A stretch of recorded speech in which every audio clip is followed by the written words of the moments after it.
Ya, oke. Kak, udah.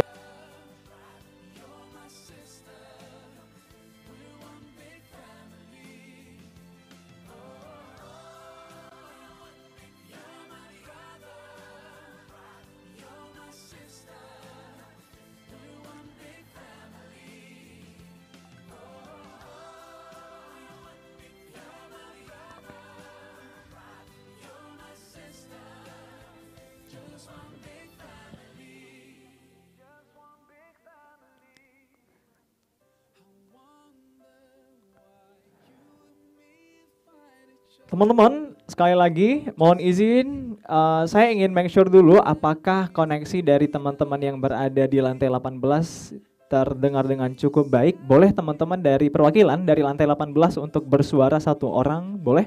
Mohon izin ya. Boleh Kanisa, apakah suaranya bisa saya dengar dengan jelas?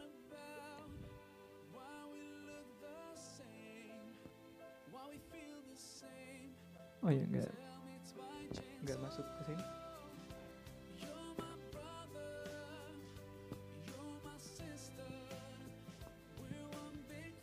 Oke, thank you Kak Nisa.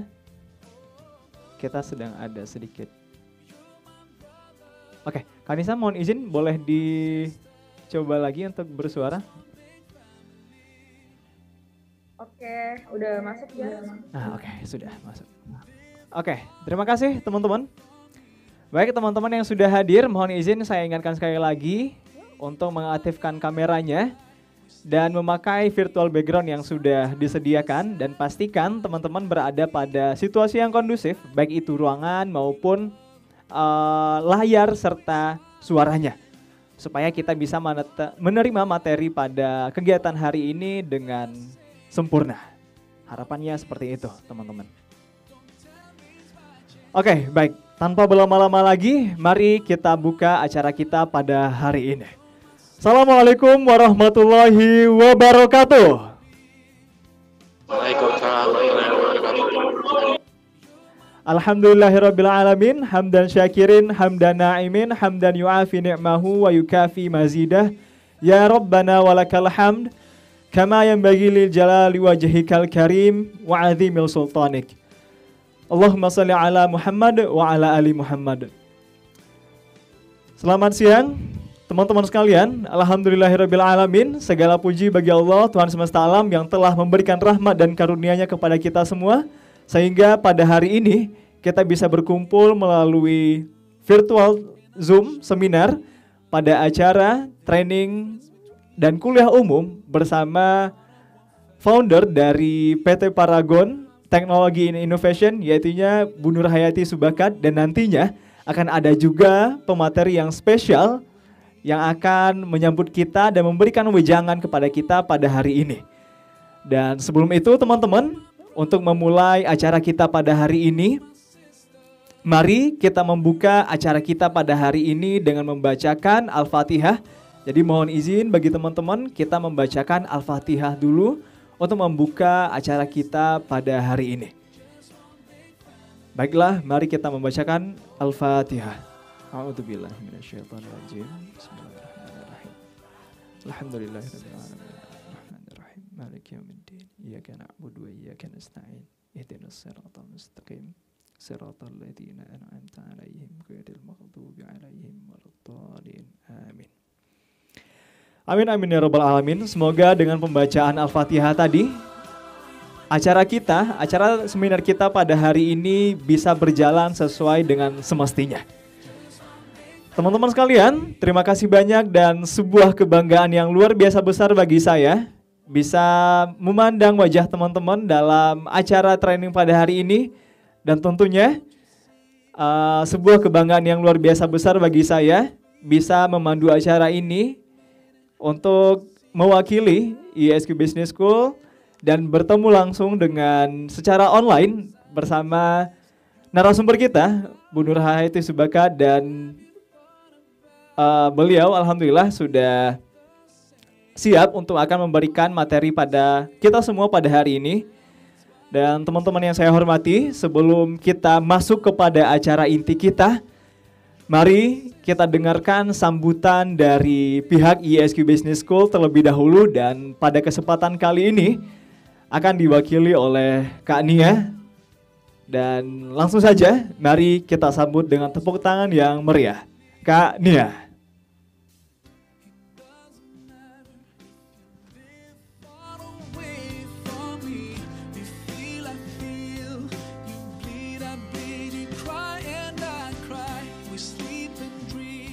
Oke, selamat pagi.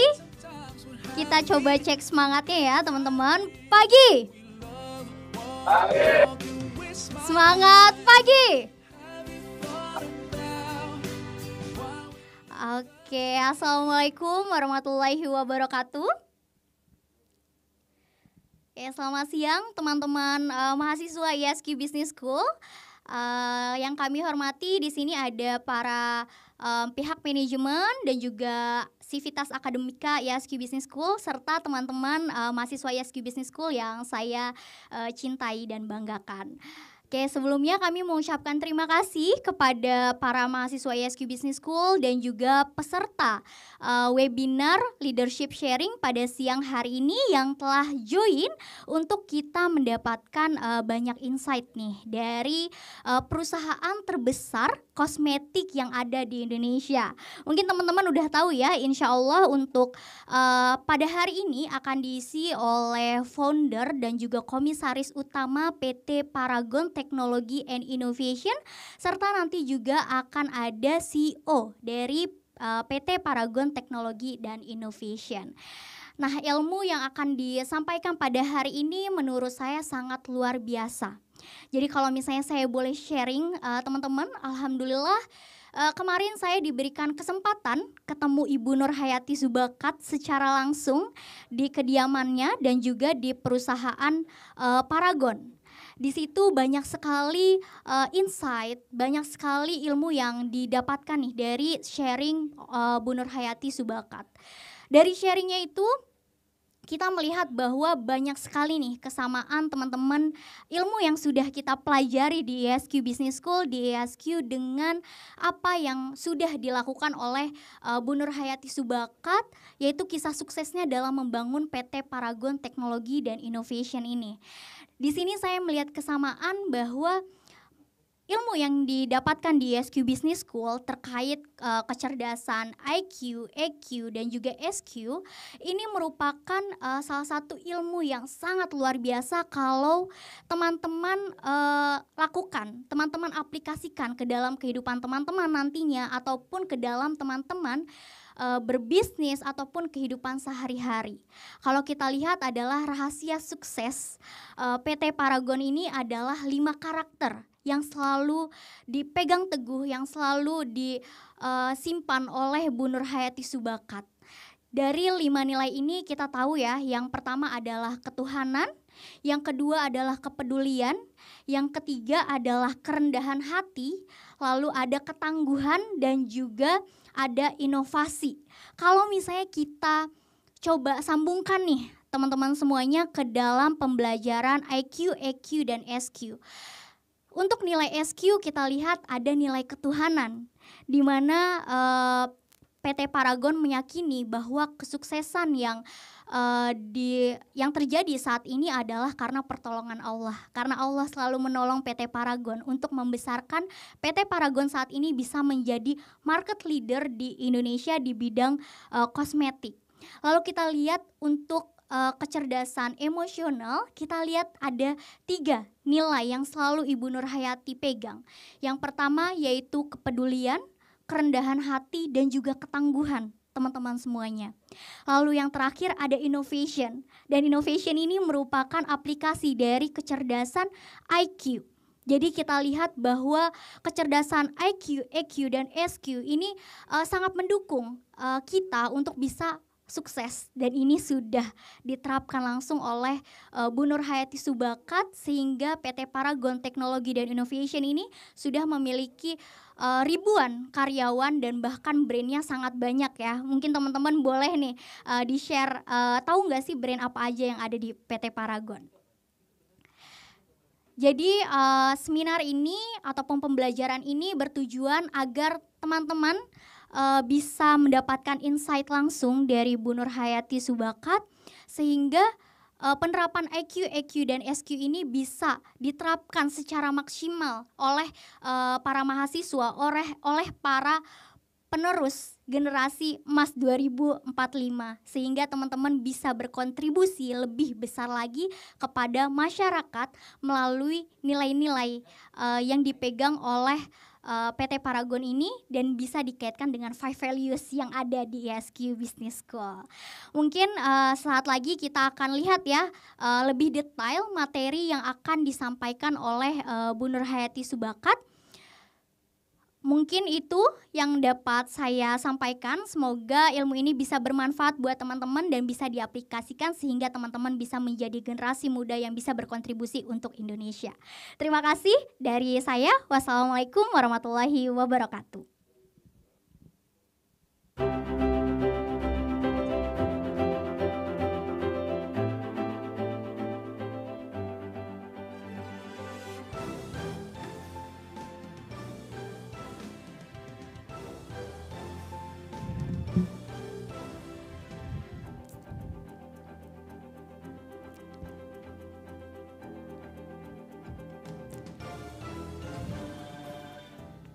Oke, terima kasih banyak Kania, perwakilan dari Sivitas ISQ Business School atas sambutannya. Dan mohon izin teman-teman semua, sebelum kita melanjutkan kepada acara inti kita, mohon izin mari kita hadiahkan kepada Ibu Nur Hayati Subakat, kemudian Bapak Salaman Subakat, dan tentunya kepada guru kita semua, Dr. Adi Ginanjar Agustian, beserta seluruh jajaran ISQ Group dan seluruh Sivitas Akademika ISQ Business School, dengan membacakan dan mendoakan mereka semua dengan pembacaan Al-Fatihah. Oleh sebab itu, mari kita bacakan bagi teman-teman yang semua yang hadir di Zoom meeting ini, kita hadiahkan kepada beliau semua pembacaan Al-Fatihah. Aladin ya, Al-Fatihah.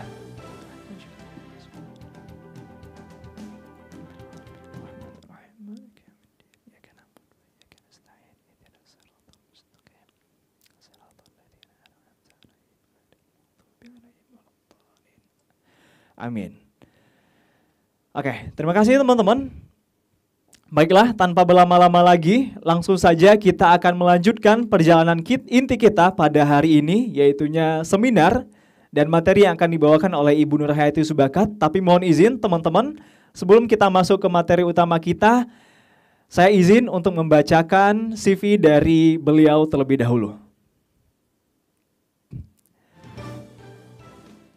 Beliau merupakan seorang apoteker lulusan dari Institut Teknologi Bandung tahun 1976 sebagai lulusan terbaik juga sebagai sarjana farmasi ITB tahun 1975. Beliau merupakan anggota Majelis Wali Amanan ITB periode 2019 sampai 2024 dan beliau merupakan Ketua Umum Perkosmi Pusat tahun 2014 sampai 2018.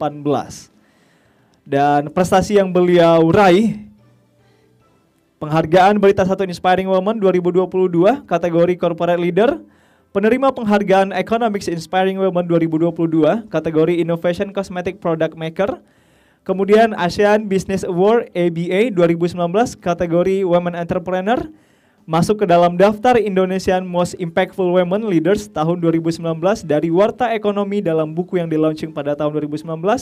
Dan beliau merupakan wanita pertama yang menerima gelar Doktor Kehormatan Honoris Causa dari Institut Teknologi Bandung ITB pada tahun 2019.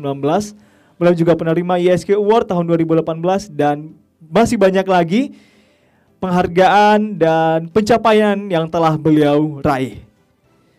Masya Allah sekali ya teman-teman, segala pencapaian dan penghargaan yang sudah dilalui oleh Ibu Nur Hayati Subakat. Oleh sebab itu kita harus pastikan, saya dan teman-teman harus pastikan pada sesi kali ini kita mendapatkan ilmu dari beliau. Pastikan teman-teman mendapatkan hal itu. Oke, teman-teman yang saya hormati, tanpa berlama-lama lagi, langsung saja kita menyambut dan menerima materi dari Ibu Nur Hayati Subakat. Kepada beliau, kami persilakan.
Assalamualaikum warahmatullahi wabarakatuh.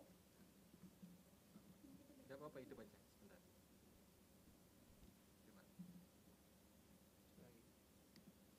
Izin. Nah, Ulang ya? Gimana nih cara ngulanginnya? Ya, bismillahirrahmanirrahim. Assalamualaikum warahmatullahi wabarakatuh. Izin saya sharing sedikit pengalaman membangun Paragon. Ya, silakan slide berikutnya. Nah, saya sedikit cerita ya bagaimana latar belakang dari keluarga. Saya adalah anak keempat dari 8 bersaudara, asli Padang Panjang. Bapak saya adalah seorang ketua umum Muhammadiyah di waktu itu, dan seorang pedagang yang cukup sukses di kota kecil tersebut. Nah, saya merasakan beliau adalah seorang yang visioner. Karena di tahun 60-an beliau sudah menyampaikan Iptak dan Iptek. Di mana kalau kita ketahui Pak Habibie menyampaikan tahun 90-an. Sehingga kami semua yang perempuan tingkat SMP-nya masuk pesantren Dinia Putri. Jadi saya adalah alumni pesantren Dinia Putri. Nah, kemudian masuk SMA dan alhamdulillah diterima di ITB. Sayang beliau meninggalkan kami, di mana saya waktu itu masih di SMP. Yang luar biasa juga adalah almarhumah ibu kami, yang selalu beliau sampaikan adalah kita nggak usah khawatir. Setiap kesulitan, insya Allah ada kemudahan. Dengan semangat itu, jadi seorang orang tua tunggal ya, dengan 8 anak, alhamdulillah beliau bisa mengantarkan semua anak-anaknya ke perguruan tinggi. Kami 8 bersaudara, 6 orang adalah alumni ITB, alhamdulillah. Jadi semangat optimis ya yang dikerjakan sama almarhumah ibu kami, itulah yang menginspirasi kami sampai saat ini. Dan begitu juga dari almarhum bapak kami sebagai ketua Muhammadiyah, beliau juga sangat sosial ya. Jadi ini pun yang menginspirasi kami saat ini. Dan nilai-nilai dari keluarga ini itu pun saya sampaikan ke anak-anak. Alhamdulillah anak-anak kami semua bergabung dan mengikuti nilai-nilai di dalam keluarga ini. Ya, slide berikut. Ya. Apa nilai yang saya dapatkan dari orang tua? Dari ini pun menjadi 5 core value Paragon. Pertama adalah ketuhanan, yang kedua adalah kepedulian, yang ketiga kerendahan hati, yang keempat ketangguhan, yang kelima inovasi. Ya, slide berikutnya.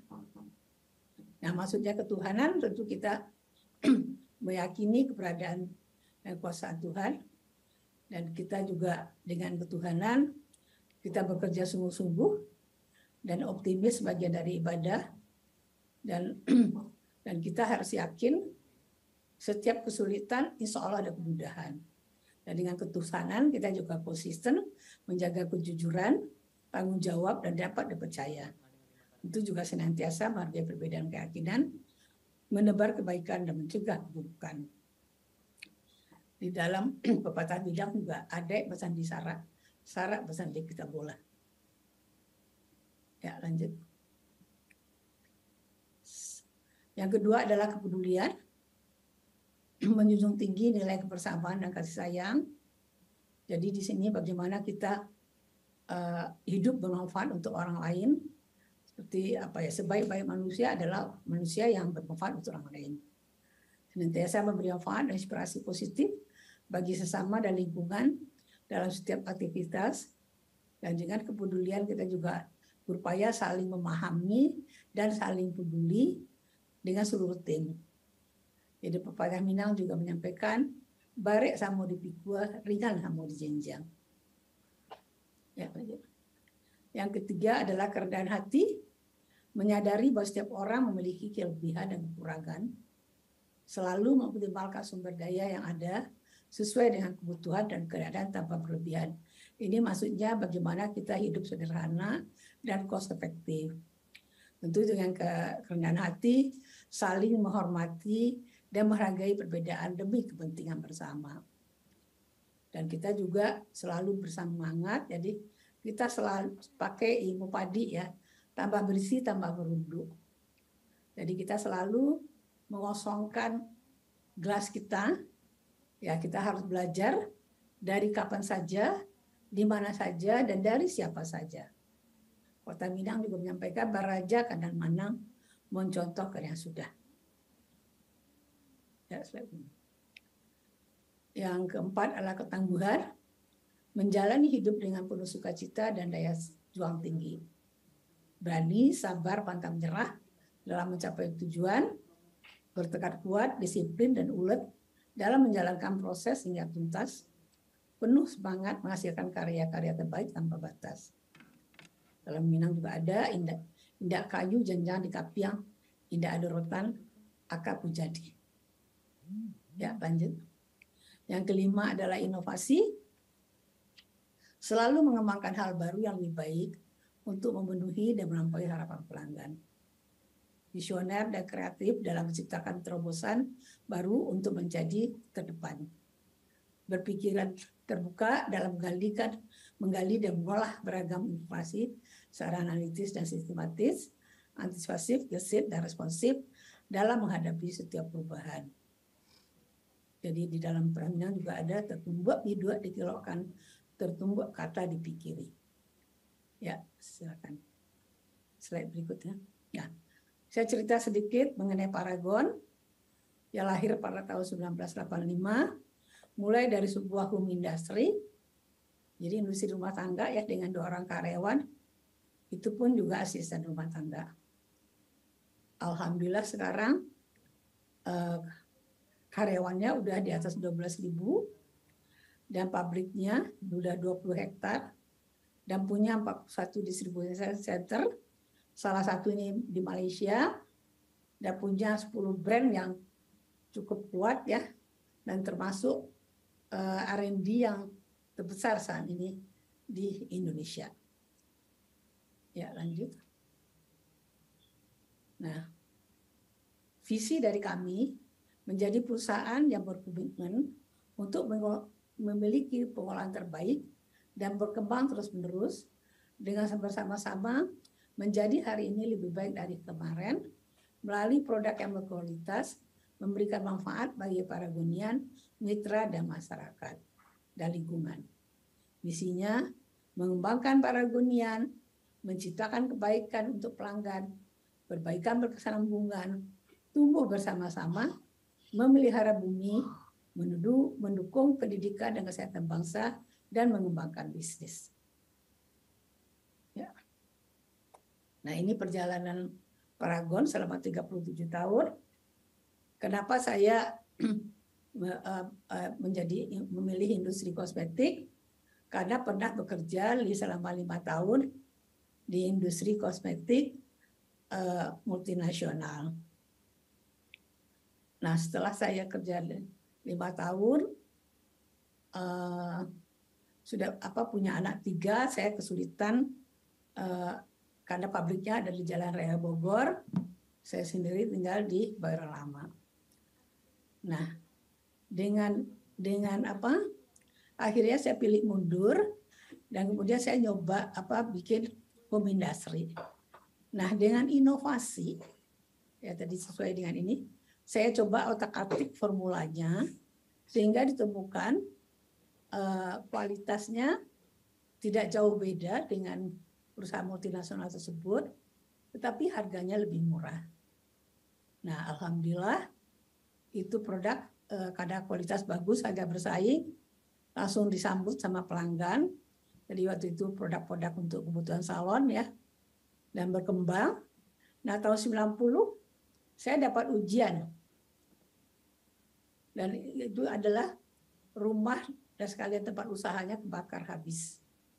Dan boleh dikatakan waktu itu kondisinya adalah minus. Kenapa minus? Karena saya punya utang sama supplier, sedangkan faktur-faktur banyak yang kebakar, banyak pelanggan yang nggak mau bayar. Tapi saya tetap komitmen dengan supplier, saya akan tetap bayar utang. Nah, di sini saya merasakan banyak pertolongan Allah ya. Jadi sebetulnya apa yang membuat saya bisa bangkit kembali? Yang saya pikirkan adalah waktu itu karyawan. Walaupun karyawannya baru 25 orang. Kalau saya pikirkan diri sendiri, ya mungkin tutup aja. Karena suami masih bekerja dan gaji beliau pun lebih dari cukup. Jadi ternyata dengan kepedulian ya tadi yang saya bilang nilai yang kedua ya, kita menjadi semangat gitu ya. Sehingga saya putuskan untuk buka lagi dan alhamdulillah saya merasakan banyak pertolongan Allah ya. Kenalan langsung menyiapkan rumahnya untuk produksi. Kemudian dari supplier karena menjaga kepercayaan, saya minta 5 sak, langsung ambil 10 sak. Dan kemudian pada saat bersamaan ada kebijakan BI untuk memberi kredit usaha kecil, KUK waktu itu. Jadi bank 20% harus menyalurkan untuk usaha kecil. Waktu itu ada kenalan juga ngasih tahu program ini. Karena sebelumnya saya nggak pernah pinjam uang. Akhirnya saya beranikan pinjam uang. Saya ajukan 50 juta. Banknya malah suruh ambil 150 juta. Ya alhamdulillah, ya saya beranikan. Dengan uang 150 juta itu, saya bisa bangun pabrik kecil di daerah Tangerang dan bangun rumah. Itu tidak sampai 1 tahun. Dan saya sampaikan juga waktu itu sama para sales ya, karena waktu itu juga lagi belum puasa, agar mereka berusaha jual cash gitu, sehingga duitnya bisa kembali. Nah, alhamdulillah tidak sampai 1 minggu ya waktu itu, duit udah terkumpul. Yang pertama saya kerjakan adalah bayar THR karyawan. Nah kemudian alhamdulillah jadi perusahaan berkembang ya. Nah tahun 95 saya kedatangan tamu dari pesantren Hidayatullah, memberi ide membuat kosmetik halal. Waktu itu kan belum ada ya, itu Wardah. Tapi walaupun idenya bagus, karena waktu itu saya juga nggak pengalaman di kosmetik, saya tahunya di perawatan rambut ya. Dan yang mendistribusikan waktu itu juga pesantren ya, di mana santri nggak pakai kosmetik. Jadi akhirnya boleh dikatakan gagal. Tapi bagi saya tidak kata berhenti, saya coba iklan di harian terbit. Iklan yang nggak terlalu media yang terlalu terkenal ya, tapi karena harganya murah.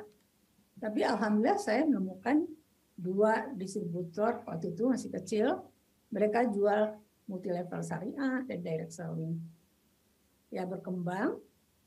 Nah kemudian seperti kita ketahui terjadi krisis ekonomi ya setelah tahun 96, 97 ya mulainya ya. Banyak pengangguran, banyak yang bergabung di direct selling dan multi level syariah.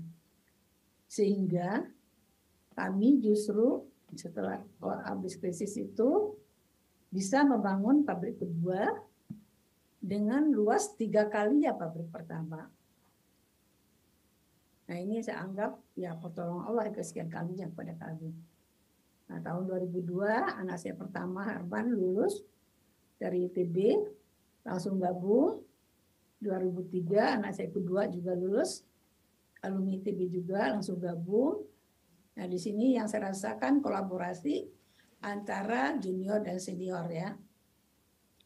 Jadi anak-anak juga mulai mengembangkan, alhamdulillah juga mereka bisa mau langsung gitu ya. Dan tahun 2004 multi level yang kami supply itu turun karena karena itu dari mereka sendiri gitu ya. Nah, dengan pengalaman selama ini ya kami coba cari lagi ya multi level yang lain, dan alhamdulillah ketemu sama Shopee Martin waktu itu untuk supply Shopee Martin. Dan setelah itu anak-anak kami coba, karena selama ini kami jualnya adalah B2B ya, dicoba jual ke toko-toko langsung gitu. Ya memang sulit waktu itu, tapi alhamdulillah dengan kerja keras anak-anak, dan kemudian tahun 2009 kita relaunching wadah. Jadi diperbaiki, packagingnya diperbaiki, kualitasnya diperbaiki. Dan 2009 seperti kita ketahui, hijaber booming. Satu-satunya kosmetik yang menjawab kebutuhan hijaber adalah Wardah. Sehingga terjadi loncatan. Dan kami bisa iklan di TVC, dan penjualan juga naik 100%, 130%. Dan kemudian tahun 2010, tim mengeluarkan lagi makeover untuk konsumen yang suka produk luar. Dan 2011 kami ganti nama, tadinya PT Pusaka Tradisi Ibu menjadi PT Paragon Technology Innovation. Kenapa ganti nama? Ya supaya bisa ke global aja. 2014 tim mengeluarkan lagi Ebina, produk untuk remaja. Ini juga momennya pas ya. Sampai saat ini satu-satunya produk yang memenuhi kebutuhannya milenial adalah Emina. Nah, ini penjualan walaupun setengah pandemi juga meningkat. Nah, 2014 anak saya ketiga, Dr. Sari Khairunisa, spesialis kulit, juga lulus dan bergabung. Nah, sekarang dia menjadi Direktur R&D. Nah, 2017 kami keluar shampoo. Ini memang belum terlalu sukses karena bersaing dengan multinasional. 2014 launching lagi Insta Perfect untuk makeup yang premium, dan Krisalur ini juga skincare yang premium. Nah, kemudian tahun 2020 di tengah pandemi, alhamdulillah juga tim bisa mengeluarkan brand baru, Kaf, untuk produk pria. Ini pun juga sebetulnya udah lama kami mau keluarkan produk untuk pria, tapi nggak ketemu namanya. Nah, tim menemukan nama ini setelah salat Jumat, mungkin setelah baca surat Al-Kahfi. Nah, alhamdulillah ini pun juga berkembang pesat. Jadi kami baru launching Oktober 2020. Sekarang posisinya sudah kosmetik pria nomor 2 di Indonesia. Jadi hanya dalam 2 tahun itu langsung melejit. Nah, kemudian 2021 tim mengeluarkan lagi Labore untuk kulit sensitif, dan 2022 tahun ini tim mengeluarkan lagi Biodev, adalah produk antiseptik alami. Jadi ini cocok untuk kondisi COVID saat ini. Ya, lanjut. Jadi di sini boleh saya sampaikan Paragon adalah suatu perusahaan corporate startup. Kenapa? Karena alhamdulillah juga sudah banyak bergabung professional hire yang mereka sudah bekerja puluhan tahun di perusahaan multinasional dan gabung dengan kami untuk membantu industri lokal. Jadi di sini adalah kolaborasi antara anak-anak muda. Jadi sudah bergabung di sini tingkat sarjana itu ada 1000-an ya, dan dengan puluhan para profesional hire, sehingga boleh katakan perusahaan berkembang tetap berkembang walaupun udah gede, tapi tetap profesional. Ya, lanjut. Nah, kemudian di sini kami juga dalam perjalanannya perlu ada advisor ya. Jadi seorang pendiri hebat dibantu oleh peran advisor juga mentor yang punya pengalaman. Jadi kita nggak bisa sendirian, harus ada kolaborasi dengan orang lain. Dan ilmu-ilmu dipelajari merupakan ilmu seperti opportunity, akar masalah, serta strategi perusahaan ke depannya. Ya, lanjut. Nah, ini brand-brand yang dihasilkan sama tim kami. Yang pertama itu adalah Putri, produk salon. Yang kedua Wardah, Makeover, Emina, Kaf, Labore, Biodev, Nisa Perfect, Kristalur, dan Tafi. Jadi ini adalah semua brand-brand hasil inovasi dan kolaborasi seluruh peragonian. Ya, lanjut. Nah, ini prestasi dari tim kami di tahun 2016 di suatu seminar di Paris. Euromonitor menyampaikan kalau Wardah adalah global fastest growing brand nomor 6 di dunia. Ini pertama kali brand Indonesia masuk dalam kancah ini. Dan alhamdulillah sekarang kami sudah market leader kosmetik di Indonesia.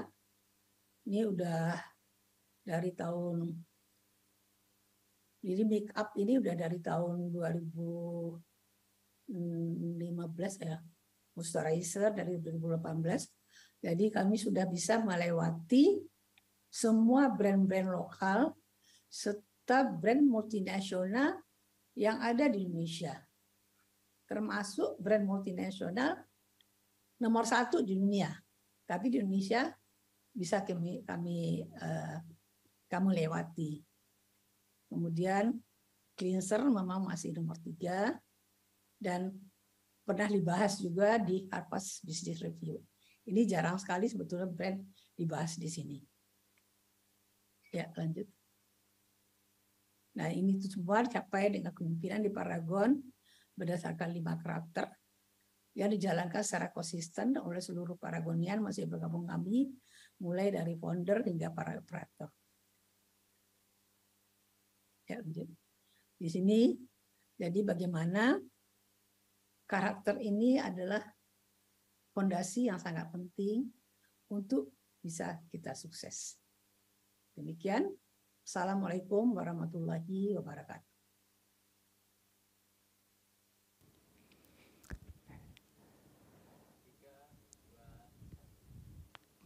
Masya Allah, luar biasa sekali ya teman-teman, segala hal yang sudah disampaikan oleh Bu Nur Hayati Subaka tadi. Boleh kita berikan aplaus dulu untuk narasumber kita pada hari ini. Terima kasih banyak Bu Nur Hayati Subaka atas sharing dan pemaparan materinya. Dan lagi-lagi pada hari ini kita disadarkan kembali bahwa nilai-nilai atau values-values itu memang selalu eternal nih teman-teman. Dan sebelum kita lanjutkan kembali teman-teman, dan saya simpulkan juga atas materi yang disampaikan oleh Bu Nur Hayati Subaka tadi, saya pengen dengar sharing dari teman-teman terlebih dahulu atas apa yang telah teman-teman dapatkan pada buku beliau, yaitunya Hidup Bermakna dengan 5 Karakter, dan apa yang sudah di-sharingkan oleh beliau juga pada sebentar ini. Jadi silakan teman-teman yang mau sharing, kita akan highlight di acara pada hari ini. Boleh teman-teman yang mau sharing boleh di raise hand di Zoom meetingnya. Silakan. Oke, ada dari Kak Aisyah Aulia. Assalamualaikum, selamat siang Kak Aisyah.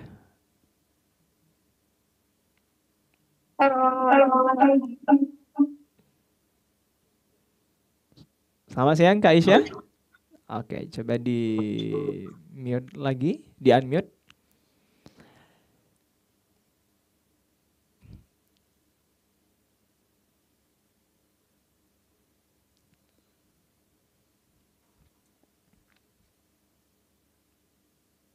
Oke.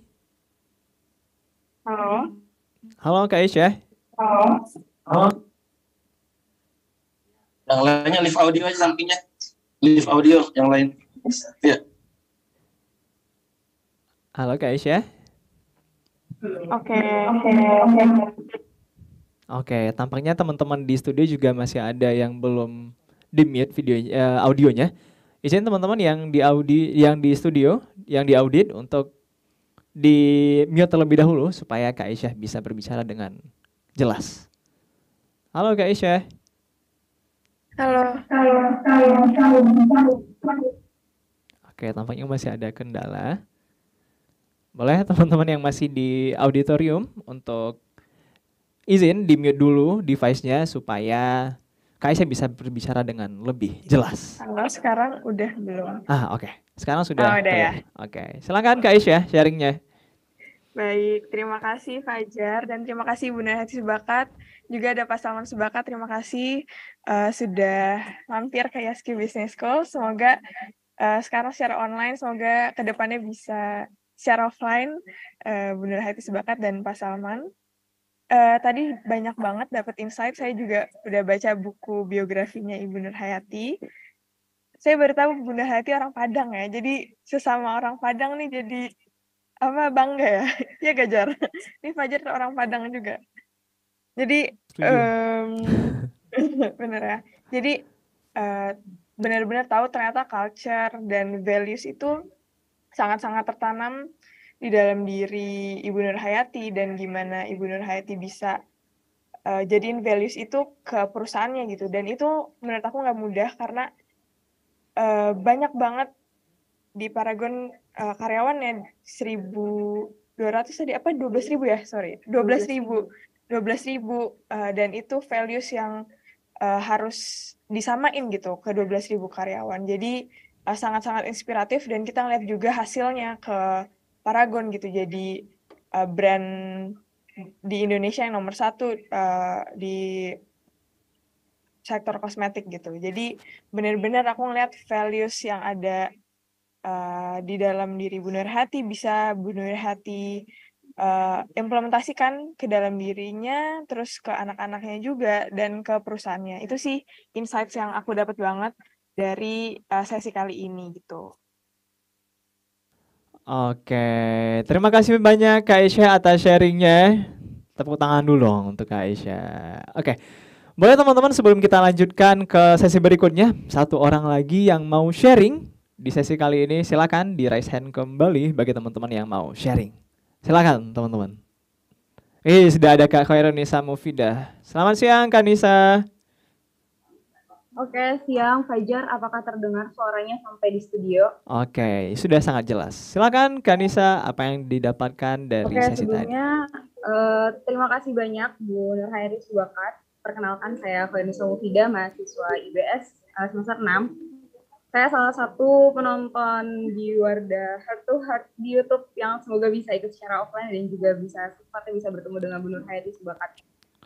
Sebelumnya saya penasaran kenapa perusahaan produk kecantikan sampai bisa bikin konten yang menunjukkan hati gitu ya, lewat pengalaman-pengalaman narasumber. Ada konten heart to heart yang dipandu oleh Dewi Sandra sendiri. Terus setelah saya baca kedua buku Bu Nur Hayati Sebakat, yang pertama yang Wisdom dan juga buku biografi Bu Nur Hayati sendiri, akhirnya saya seperti menemukan titik terang nih. Tulisan pembuka bukunya aja udah pebisnis tangguh yang meyakini faktor pertolongan Allah. Wah, ini dahsyat banget. Perjuangan Paragon untuk sampai pada masa ini ternyata ada sebuah keyakinan gitu ya dari foundernya bahwa Allah itu bakal sesuai janjinya menolong hambanya, membersamai hambanya. Dan rasanya nggak semua orang bisa punya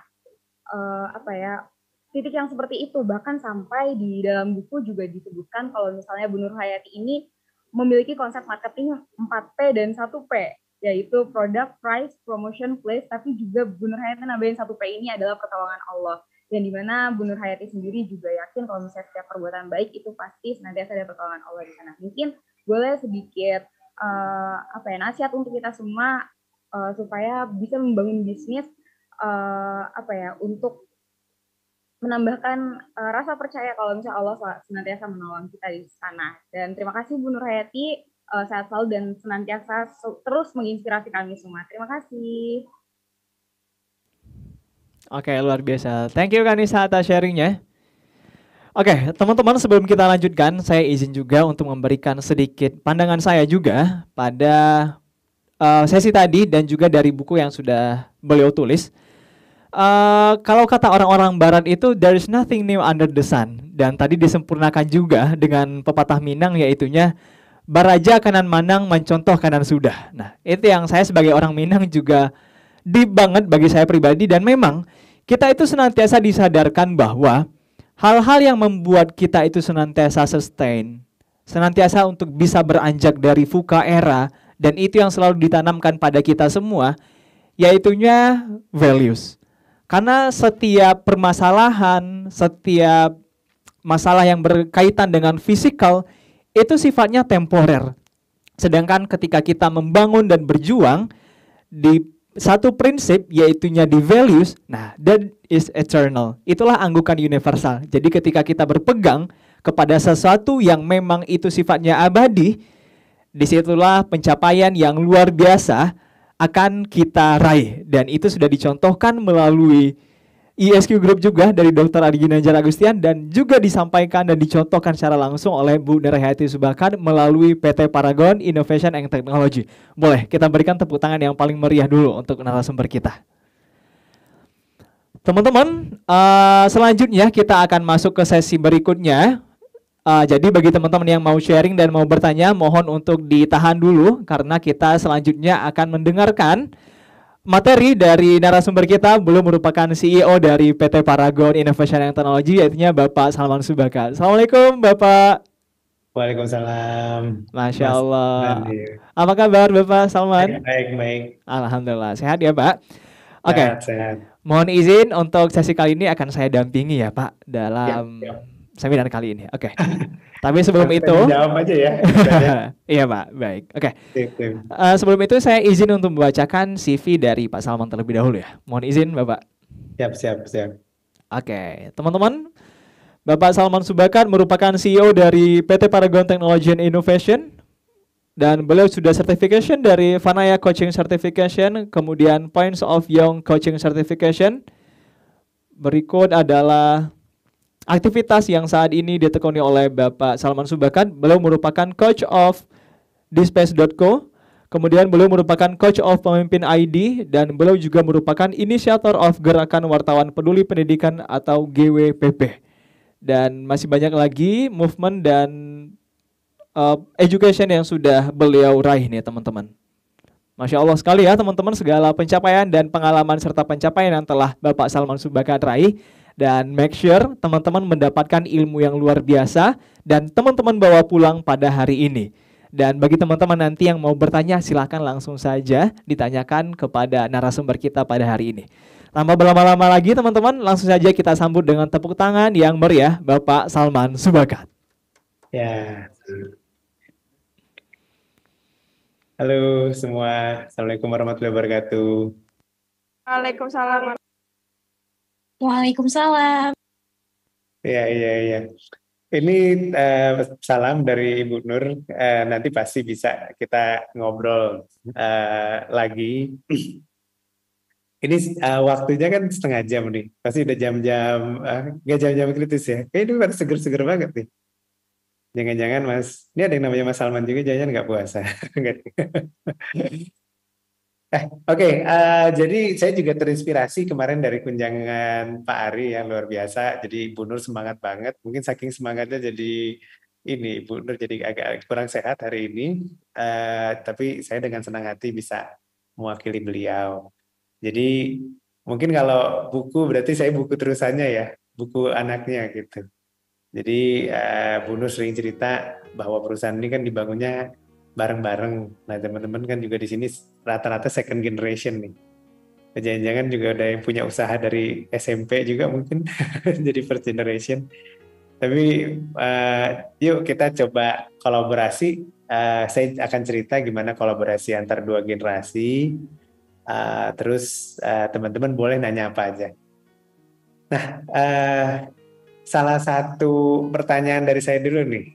Menurut Amri dan Haira, pertanyaan yang bagus tuh kayak apa sih? Coba deh. pertanyaan yang bagus itu kayak apa, ciri-cirinya, yang ditanya gimana, yang nanya gimana gitu. Pertanyaan yang bagus itu kayak apa? Oke, Pak. Izin menjawab. Kalau menurut saya, pertanyaan yang bagus itu pertanyaan yang kalau dapat jawabannya itu bisa diimplementasikan oleh yang nanya sih, Pak. Oke. Dan itu bisa jadi Jadi yang nanya sarana itu sharing punya ilmu niat juga untuk buat implementasi gitu ya. yang nanya. Nah, biasanya pertanyaannya itu rasanya gimana? Bikin penasaran atau contohnya gimana?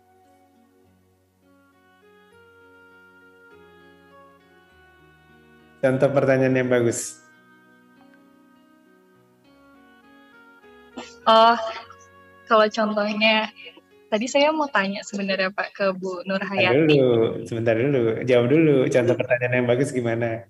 Hmm, Coba gini, teman-teman coba ingat kapan terakhir kali bertanya yang pertanyaannya itu menurut teman-teman tuh istimewa banget, krusial banget, dan bener-bener on point gitu.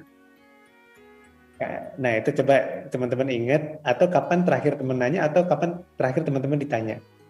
Suatu pertanyaan yang bagus banget.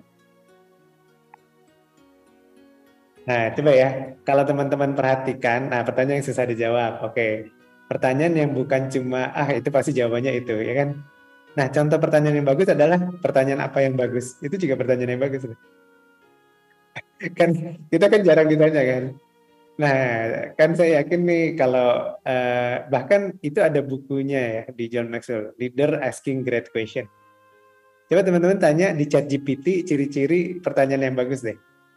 Nanti teman-teman coba posting ciri-ciri pertanyaan yang bagus. Nanti yang posting dapat hadiah, nanti dikoordinir sama ESQ. Cepat-cepat pakai ini ChatGPT. Ayo teman-teman silakan di searching di ChatGPT-nya seperti apa kriteria dari pertanyaan yang bagus itu seperti apa.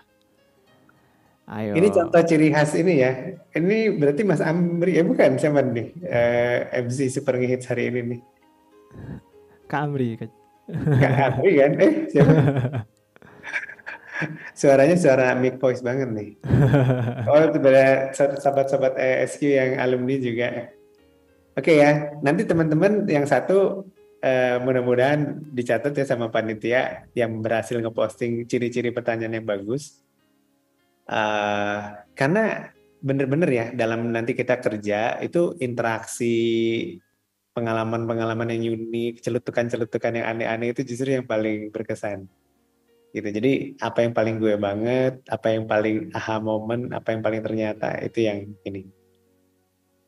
Oke ya, pertanyaan yang nge-trigger terus ada konflik benar. Nanti kalau pakai ChatGPT bisa dijawab 5. Ya, nanti dia bilang, ingat pertanyaan yang bagus membutuhkan sungguh-sungguh dalam bertanya gitu-gitu lah biasanya. Oke, sip. Nah, ini yang namanya berproses ya, seperti kata Bu Nur tadi ya. Jadi semua berproses dulu. Sebelum bertanya, kita definisikan dulu pertanyaan yang bagus kayak apa. Belum 3 menit aja otak udah kayak muter-muter nih kayaknya. Saya juga jadi penasaran. Sebenarnya ini saya membebani diri sendiri loh. Karena makin bagus pertanyaan, makin susah jawabnya. Oke, yang udah bisa mendefinisikan pertanyaan yang bagus, coba tulis pertanyaan sebanyak-banyaknya di ruang chat. Jadi yang lain bisa baca. Langsung ya. Jadi ternyata ya, ilmu jadi entrepreneur itu atau karakter ya. Karakter yang bagus itu mulai dari pertanyaan loh, bener nggak? Nabi Muhammad aja dimulainya dari Sallallahu Alaihi Wasallam itu kan mulai dari bertanya-tanya, ini bener gak ya hidup ini seperti ini gitu kan, nyari jawaban terus ke atas akhirnya diberikan jawaban. Jadi coba keluarkan spill semua pertanyaan teman-teman mengenai pembangunan karakter atau misalnya kendala-kendalanya gitu. Seperti biasa teman-teman, kita selalu dimulai dengan starts with why. Nah, itu yang selalu kita diajarkan di ISQ ya teman-teman. Start with why. Terus kenapa harus start with why? Oke deh. Tanya lagi kan. Tanya lagi. Ada strong why, ada big why, sama grand why. Sama ya? grand why. Oke. Monggo ya. Nah sekarang udah boleh nih, udah sah untuk bertanya nih. Pasti bertanya jadi keren-keren. Boleh langsung, boleh chat ya. Cuman targetnya kalau di sini karakter, kalau diminta bertanya, wah nanya semua biasanya. Ini kalau biar semua kelasnya dapat A, berarti Harus berapa orang yang nanya nih Mas? Dari 61. Kan katanya leader ask good question. Berarti yang nanya semuanya dong ya Pak ya? Iya. Coba Ayo kita teman-teman. main game ya. Dalam waktu 3 menit kita coba 30 orang nanya. Terus kalau misalnya nggak berhasil, kita harus bertanya-tanya kenapa tidak berhasil. Wah menarik sekali. Jadi sebetulnya ya, karena ini kan karakter ya, Bu Nur kan juga selalu mulai dari pertanyaan ya. Kenapa nggak ada perusahaan lokal? Terus cari jawabannya. Gimana caranya bikin kosmetik? Cari jawabannya. Gimana ngebesarin perusahaan? Cari jawabannya gitu. Nah bagus. Kenapa Pak Salman mau ngelanjutin ke Paragon? Saya juga selalu bertanya-tanya, apa coba ya? Enggak, kalau saya selalu pengen ke Paragon itu dua ya, karena walaupun Bu Nur itu nggak kayak sekarang ya, jadi nilai-nilai itu ini apa, jadi Bu Nur itu cuma kerja, bukan cuma ya, justru itu yang paling penting, kerja nyontohin. Jadi saya ngerasa kerasa banget niatnya itu satu. Terus kedua, sebetulnya lebih ketularan mungkin ya empatinya Bu Nur tuh, kan saya waktu itu Krismon tahun 97, 98 saya masuk kuliah, seperti kata Ibu, perusahaan hanya sebentar susahnya terus bangkit lagi, padahal luar biasa. Nah, ternyata saya tuh hidupnya tuh jauh lebih enak ya. Jadi kuliah ada kendaraan, terus makan lancar, keuangan juga nggak susah. Jadi saya ngerasa perusahaan ini udah support saya banyak banget. Jadi, dan sementara saya merasakan sendiri teman-teman saya kurang support. Jadi bekerja di perusahaan itu seperti kayak giving back gitu ke perusahaan yang telah membuat saya SMA enak, kuliah enak. Jadi simpelnya sih sebetulnya kayak gitu meniatkannya. Dan terus terang waktu itu nggak kepikiran kerja di tempat lain sih. Waktu itu Mas Arman juga udah mendahului kakak saya masuk ke perusahaan dan saya ngikut. Itu jawabannya. Oke. Nih kenapa perusahaannya Paragon, kenapa nggak PT Sebakat? Oh, kita tuh memang terinspirasi sama orang-orang yang lebih apa ya, perusahaan tuh harus lebih besar daripada sosok. Jadi memang menghindari banget seperti itu, tapi tetap legasinya dimasukin kayak misalnya di Nur Hayati Sebakat Entrepreneur Institute ke yayasan. Jadi rencananya seperti itu. Jadi tujuannya kalau secara bisnis kan biar ngerasa ini milik kita semua gitu, nggak milik satu atau dua keluarga. Bu Nur juga selalu bilang, bahkan langsung ke cucu-cucu juga, bahwa perusahaan ini kan nggak dibuat untuk anak cucu tapi buat semuanya. Terima kasih pertanyaannya. Wah, ini ada yang live juga nih, yang live boleh nanya langsung ya. Boleh nanya yang kayak apa ya, lebih ke apapun boleh, kayak SDM atau ini bagus banget nih, Mas Albab, Agil, Naufal. Jelas, spesifik, relevan, nggak berasumsi, netral kan, berarti sesuai dengan konteks jawaban yang relevan dan dapat diimplementasikan.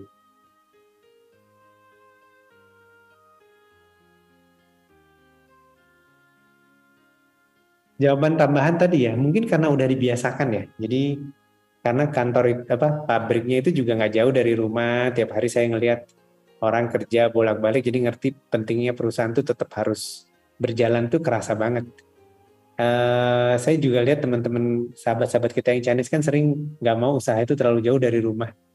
Jadi keluarga itu ngelihat sendiri gimana perjuangan karyawan, perjuangan seluruh tim, itu tuh kerasa banget kalau kita memilih nggak jauh dari tempat kita kerja atau tempat kita berkarya gitu. Jadi saya usul juga teman-teman kalau nanti kerja atau kerja dulu dekat-dekat kantor aja.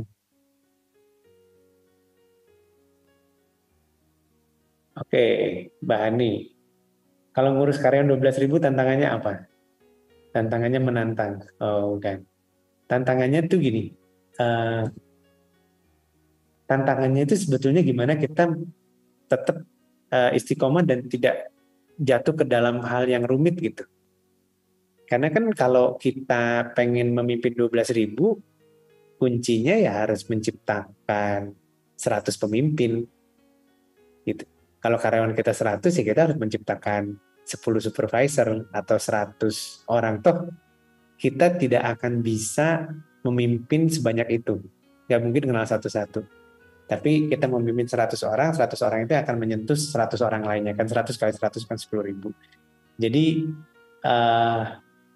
tantangannya adalah ya tadi ya istiqomah, terus tidak menganggap itu beban, terus tidak justru larut dalam kerumitan dan merasa 10.000 itu jadi ini, terus bagaimana kita selalu fokus justru ke benefitnya, kan berarti ada 10.000 keluarga yang kita bisa empower, yang bisa kita berdayakan, yang bisa punya masa depan yang lebih bagus, yang ladang amal lah. Dan satu lagi juga sebetulnya kan bukan kita yang jadi beban ya, justru kita sama-sama menanggung pekerjaan bersama mereka. Jadi kalau dari kita lihat cara pikir memandang bahwa itu bukan beban, itu adalah kesempatan, itu adalah anugerah bisa dibilang ya. Kan nggak banyak orang yang dapat amanah yang sama. Terus di satu sisi ya harus disiplin.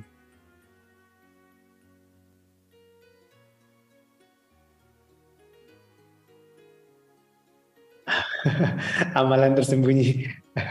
Amalannya itu nggak tersembunyi. Karena ibu tuh mungkin cerita sedikit kan keluarga besar Muhammadiyah ya.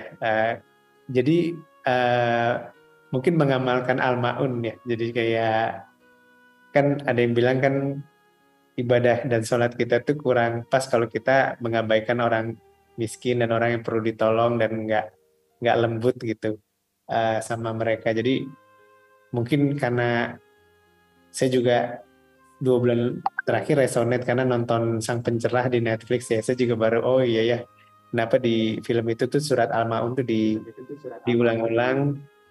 Terus kemarin juga ada Ustadz Adi Hidayat di TikTok gitu ya. Saya dengar mertua saya juga cerita tentang hal yang sama. Jadi memang kepedulian sosial itu sih. Jadi sebenarnya nggak rahasia-rahasia banget. Jadi sumber energinya Bu Nur tuh karena kepedulian, sering nolong orang itu benar-benar dirasakan.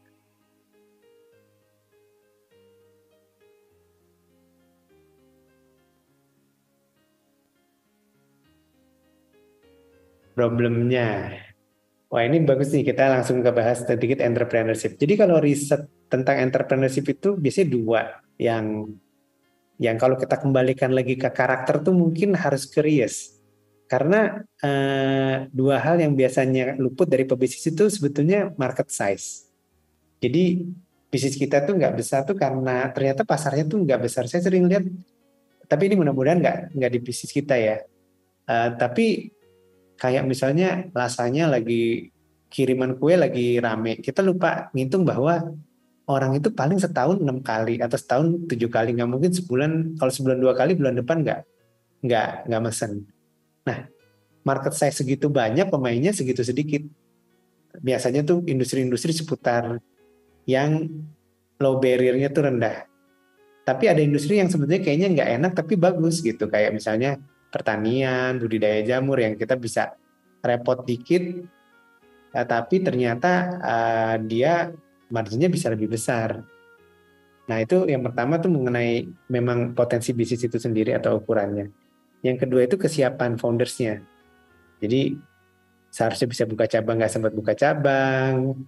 Nah itu biasanya lebih ke masalah-masalah SDM.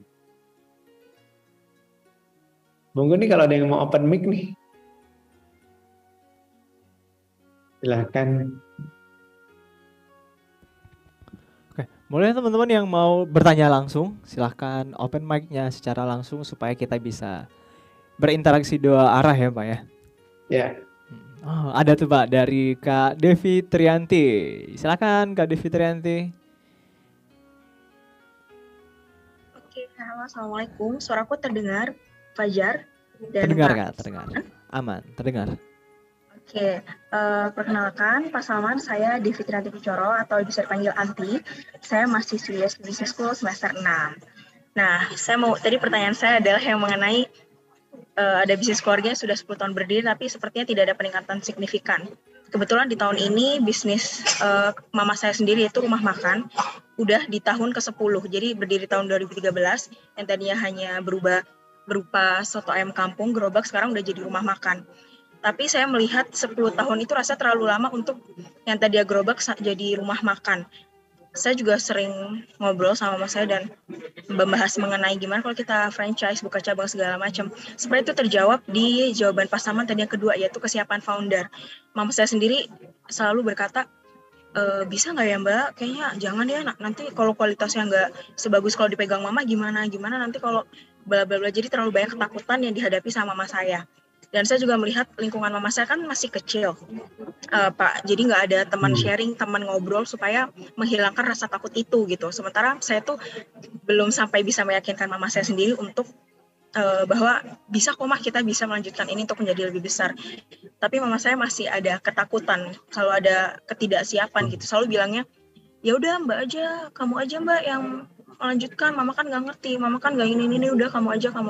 Tapi ketika saya ajak diskusi lagi, karena Mama kan yang paling tahu key dari rumah makan itu kan Mama, tapi Mama suka agak lost gitu ketika komunikasi sama aku. Mungkin Pak Salman sebagai praktisi, orang langsung, boleh ngasih saran ke aku pribadi sebagai anak yang rasanya yang kemungkinan besar akan melanjutkan bisnis orang tua, seperti itu. Terima kasih.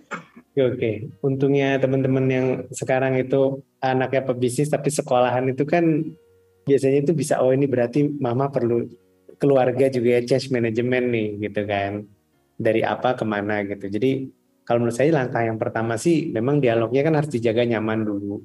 Terus mungkin kita punya target yang reasonable, kayak berapa kali diskusi, mungkin bisa 30-40 dan dibikin teratur.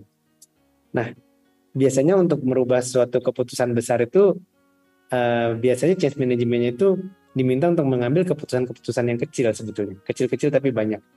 Tambah menu, bikin paket, ambil catering, itu dari segi keputusan. Dari segi environment tadi coba pusatkan kegiatan tuh di sana.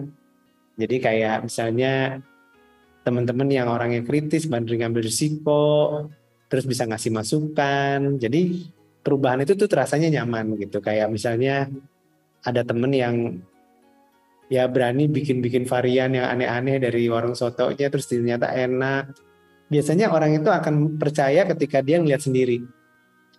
Oh ternyata temennya tadi ya Mbak siapa maaf tadi Mbak Anti Pak. Mbak Anti.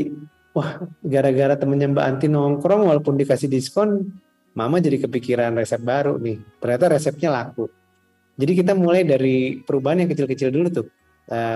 Training karyawan, terus resepnya jadi laku, banyak orderan, TikTok, viral. Jadi ketika udah berubah tuh bisa lebih gampang.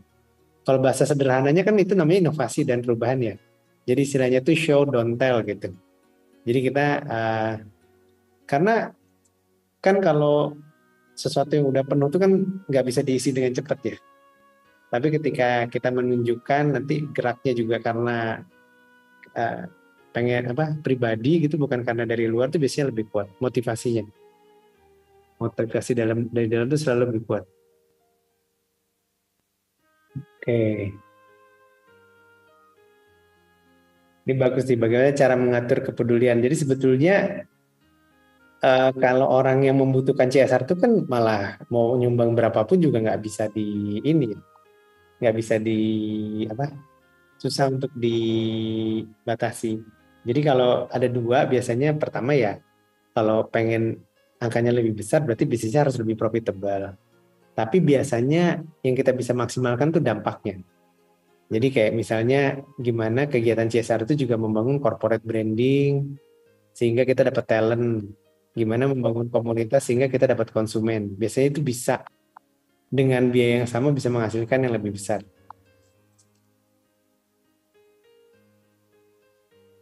Oke, mohon izin Pak, ada yang raise hand dari Kak Bilal. Silakan Kak Bilal mengajukan pertanyaannya.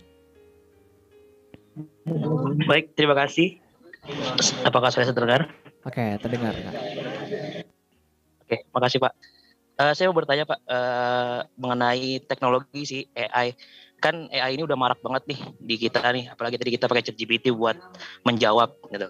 Terus pasti kan ada efeknya ke perusahaan kan.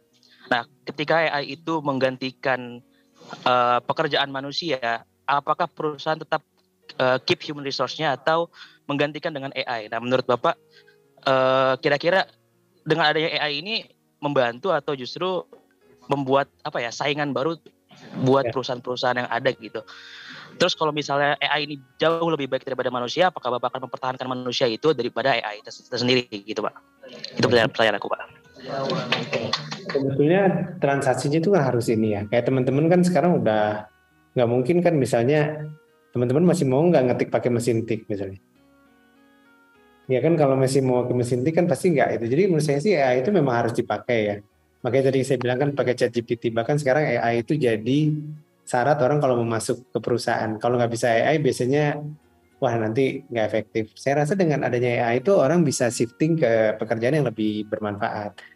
Nah, memang tugasnya perusahaan itu memang tidak mudah ya. Jadi bagaimana orang bisa di training ulang untuk mengadopsi AI atau biasanya AI ini juga menciptakan banyak peluang baru sih. Jadi bisa activation juga lebih banyak, prospek juga bisa lebih banyak, interaksi juga bisa lebih sering. Jadi saya sih yakin abis AI-nya jalan tuh tetap ada intervensi manusia di balik AI itu. Selama manusianya udah siap. Tapi kalau manusianya udah nggak siap itu memang rasanya sulit ya. Teman-teman sendiri pasti udah pernah nyoba ChatGPT itu, bikin puisi terutama.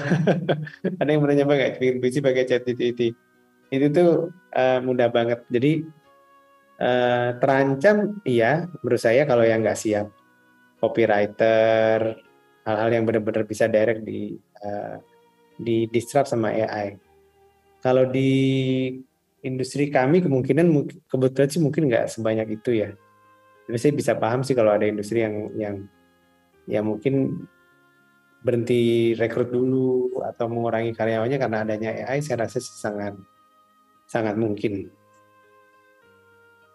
Tapi biasanya nanti butuh waktu untuk ada pekerjaan-pekerjaan baru. Jadi kadang perjalanan manusia, pertumbuhan ekonomi itu bisa recover dengan baik selama kita tidak memaksakan dan kita punya waktu untuk menunggu. Untuk menunggu itu untuk bersabar maksudnya. Oke, makasih Pak jawabannya. Ya.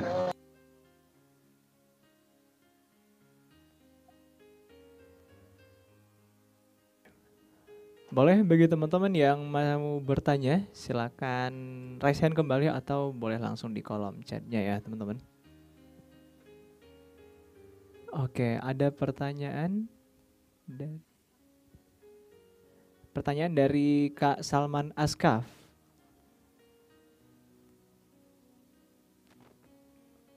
Oke, sekarang kan mulai muncul brand-brand skincare yang main. Yang klaimnya nggak main-main, sebut saja Skintific dengan moisturizer-nya yang bisa bantu perbaiki skin barrier dan banyak banget yang orang yang udah buktiin sendiri klaimnya. Nah, kira-kira PT Paragon untuk tetap sustain sebagai market leader di bidang kosmetik di Indonesia, apakah kedepannya PT Paragon akan launching produk skincare baru dengan kandungan yang sedang viral, semisal retinol atau ceramide? Nah, itu pertanyaan dari Kak Salman, Pak. Memang persaingan tuh ya, teman-teman thank you ya masukannya ya. Jadi memang untuk kita relevan ya tentu kita ya kalau harus brand baru ya kita siapkan brand baru atau varian baru, mana yang strateginya paling tepat, tapi valid banget teman-teman bahwa kita harus tetap berinovasi, mengingat persaingan tuh emang kuat banget. Yang teman-teman sebutkan tuh valid ya. Skintific yang baru 2-3 tahun malah justru bisa cepat banget tumbuhnya. Ya kuncinya memang harus terus berinovasi. Dan kadang nggak cukup, kadang-kadang kita sudah ada ingredientnya, tapi kalau tidak memasarkan jadi sulit.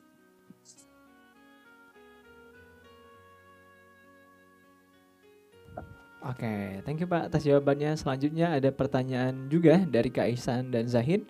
Bagaimana cara mengatur untuk kepedulian sosial dari bisnis? Apakah ada perhitungan atau strateginya untuk membagi dana untuk kepedulian sosial dan operasional perusahaan? Nah, seperti apa, Pak? Cara pembagiannya? Cara pembagian itu sebenarnya tergantung passionnya juga dan kondisi perusahaan ya. Tapi memang tadi ya, yang penting usahakan strategik sehingga kembali lagi ke strategi perusahaan, corporate brand-nya tambah bagus, dapat talent yang lebih bagus, akhirnya mendukung bisnis itu penting banget sebetulnya. Jadi kita juga ngerasa malah bisa balik modal gitu. Kan memang janjinya gitu ya, kalau kita nolong orang niatnya baik malah dampaknya bisa terasa bahkan saat ini juga dalam waktu singkat. Yang kedua tentu keuangan perusahaannya harus sehat ya untuk bisa ke sana. Kalau kita memang berani agak banyak itu juga ketika bisnis juga sedang bagus. Jadi memang sangat situasional, sangat tergantung beliefnya ya. Ada juga yang berani menghabiskan sampai proporsi besar banget. Jangan sangat tergantung juga. Kadang-kadang kan kita harus mereinvest lagi ya sebagian besar karena kalau tumbuhnya pesat. Jadi saya rasa itu tipsnya tuh mungkin menurut saya sih yang paling kita harus pikirkan kan orang yang kita tolong ya. Nah kadang-kadang jangan sampai kita ngasih beasiswa tingkat 1 tapi tingkat 2-nya enggak. Nanti kan dia jadi kebingungan. Jadi usahakan sekali komitmen bisa cukup jangka panjang. Terima kasih Kak Ihsan dan Zahid pertanyaannya dan terima kasih Pak Salman atas jawabannya. Oke, Bapak mohon izin mungkin sesi kita akan segera berakhir. Tapi sebelum itu saya pribadi juga punya pertanyaan nih Pak kepada Bapak. Nah, oke, Bapak kan sebagai generasi kedua di PT Paragon Innovation and Technology. Dan kebetulan saat ini saya juga sedang ada mata kuliah yang namanya Enterprise Research Planning. Nah, kalau misalnya dulu ketika Ibu Nur merintis, itu Ibu Nur pasti kan tahu seluk-beluk dari awal. Kita harus ngambil supply chain-nya kemana, kita harus nge-hire perusahaan itu yang kayak apa. Kemudian cara penghitungan finansial dan segala macamnya itu seperti apa. Nah, sedangkan ketika generasinya Pak Salman itu kan sudah cukup sustain ya Pak, mungkin dulu perusahaannya. Nah, apakah di zaman Bapak sendiri juga semua bagian baik itu supply chain, HR, kemudian finance, kemudian customer relationship, apakah Bapak itu menguasai semua itu dan apakah Bapak senantiasa memantau semua bagian itu atau mungkin sudah ada orang kepercayaan sendiri? Dan bagaimana cara menaruh kepercayaan kepada orang-orang tersebut, Pak? Nah, itu pertanyaan dari saya. Pertanyaan yang bagus ya. Memang kalau pengusaha itu memang punya kebiasaan tuh cukup hands on di semua bidang. Jadi secara besar tuh nggak cuman itu yang bisa merasakan sendiri, itu penting sih. Jadi walaupun kita nggak jago pembukuan tapi banyak hal yang kita coba dan terapkan sendiri itu penting. Nah, menaruh kepercayaan itu perlu waktu ya. Jadi memang kita tumbuh bersama karyawan yang itu harus teruji sepanjang waktu. Kita kasih kepercayaan ketika orang itu siap. Dan mekanisme ya GCG itu harus dijalanin. Saya rasa kadang-kadang kita suka sungkan, negur kalau ada perilaku-perilaku yang kurang baik, tapi akhirnya malah jadi kebablasan. Jadi prosesnya panjang sih penerapan GCG itu. Nah, untuk ERP itu sendiri ya memang apa ya? Memang harus merupakan sebuah disiplin sih. Kadang-kadang ada data kalau nggak di follow up tuh lama-lama orang juga nggak apa-apa deh masukin data, misalnya agak kurang. Tapi kalau selalu ditegakkan dan itu sih pasti bisa. Soalnya people itu juga harus ya kita sendiri kan juga harus kadang-kadang diingetin ya. Jadi manusia itu memang unik sih. Jadi memang kadang-kadang kalau diingetin mungkin agak kesel tapi juga sebetulnya butuh gitu dan seneng. Oke, terima kasih Pak Salman atas jawabannya. Dan alhamdulillah terjawab sudah pertanyaan yang selama ini saya juga bertanya-tanya sih Pak. Apakah semua CEO itu harus menguasai semua bidang dan mereka kapan istirahatnya gitu sih Pak yang jadi permasalahan selama ini. Sebetulnya bertahap sih. Jadi kalau misalnya saya kan core-nya di marketing. Ketika saya bisa mengkader tim marketing, dilepas pelan-pelan terus menuju ke tempat yang lebih tinggi lagi tuh intinya selama bertahap. Biasanya itu karena nggak cukup waktu atau nggak develop tim sih.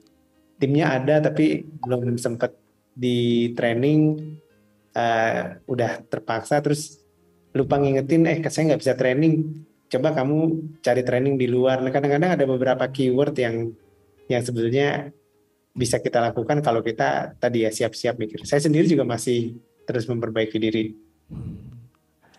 Oke, siap Pak Salman. Terima kasih banyak ya Pak atas jawabannya. Sebelum kita akhiri Pak sesi pada sore hari ini, kita kedatangan tamu spesial dari rektor kita dari ISQ Business School, Oh dari ya, Bapak Sujoko Winanto STMB. salam Oke. hormat Pak.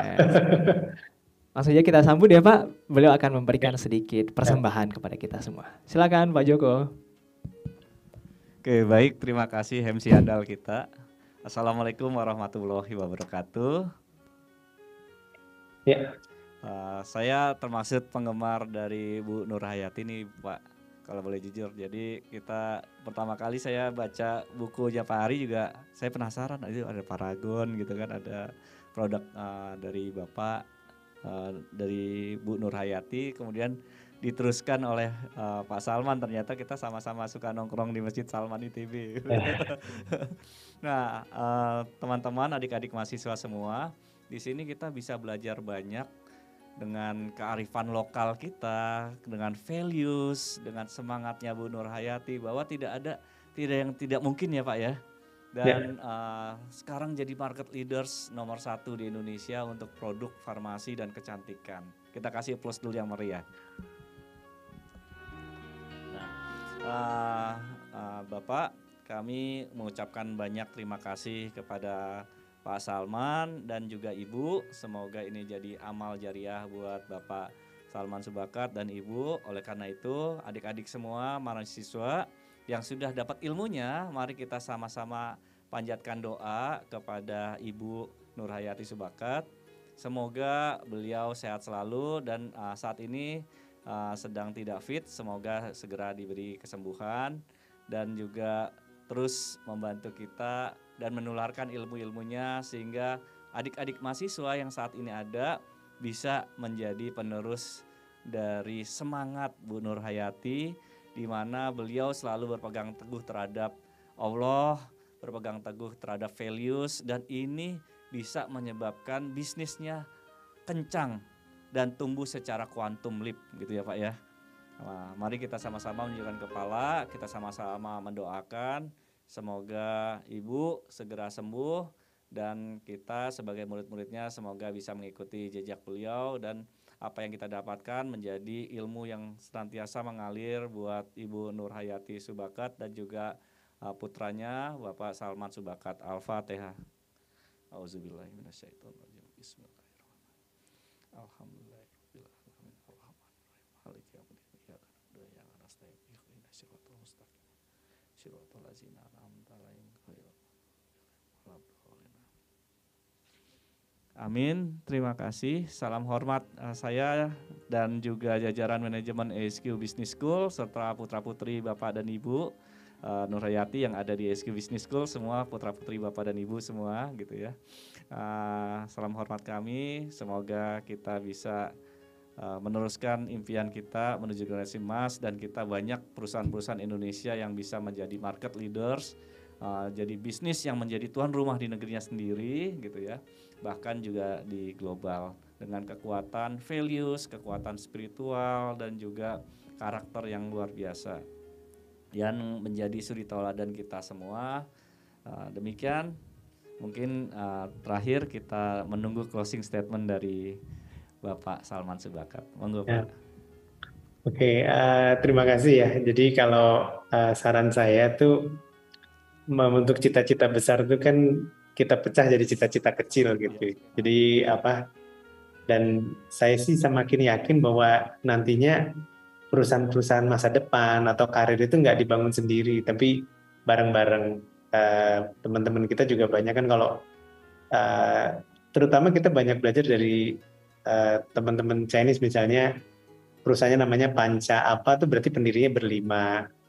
Kalau Sapta itu pendirinya bertujuh. Saya rasa sih harusnya bersama-sama tuh lebih baik. Dan itu menurut saya butuh karakter kan.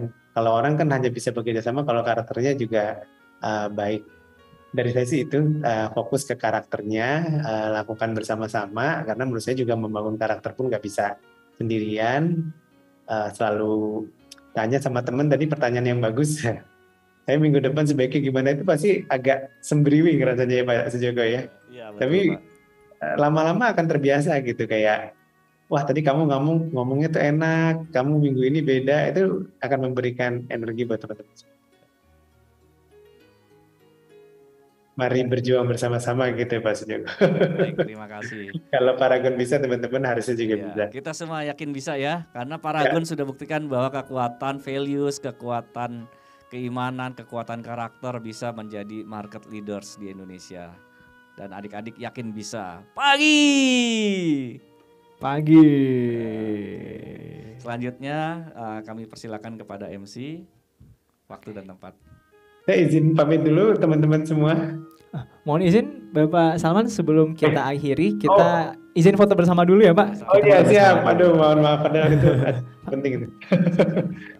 Oke, Bapak geser sebelah sini. Oke, teman-teman silakan. Izin saya hitung mundur ya teman-teman. Jadi silakan ganti gaya sesuai dengan slide-nya. Oke.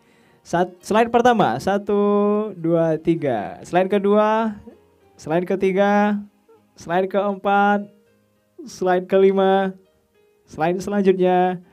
Oke. Salam Paragon seperti apa Pak? Paragon gimana? Gini. Oh begini. Oke, salam Paragon. Ayo kita foto bersama lagi. Ayo, slide 1, 2, 3, 4, 5. Oke, terima kasih banyak Pak Salman atas waktunya. Semoga senantiasa dalam lindungan Allah, selalu diberkahi, dan titip doa terbaik untuk Ibu Nur juga. Semoga PT Paragon senantiasa bisa menjadi market leader dan senantiasa memberikan inspirasi bagi kita semua dan sebagai tonggak juga bagi bangkitnya umat Islam di Indonesia ya Pak. Amin amin ya rabbal alamin. Sekali lagi terima kasih banyak Pak, doa terbaik dari kami semua untuk Bapak Salman, Ibu Nur, dan semua jajaran dan pimpinan dari PT Paragon Innovation and Technology. Demikian teman-teman acara kita pada kesempatan hari ini. Semoga apa yang telah disampaikan oleh Ibu Nur dan Bapak Salman tadi bisa kita implementasikan dalam kehidupan kita, dan tentunya ini akan menjadi hal yang akan kita pegang terus selama kehidupan kita ke depannya, dan insya Allah akan kita implementasikan dalam kehidupan kita. Demikian teman-teman acara kita pada hari ini. Terima kasih banyak dan banyak maaf dari saya pribadi selaku pembawa acara pada hari ini. Terima kasih banyak. Assalamualaikum warahmatullahi wabarakatuh. Sampai ketemu lagi di kesempatan berikutnya. Dah teman-teman. Jadi pamit. Silakan Mbak.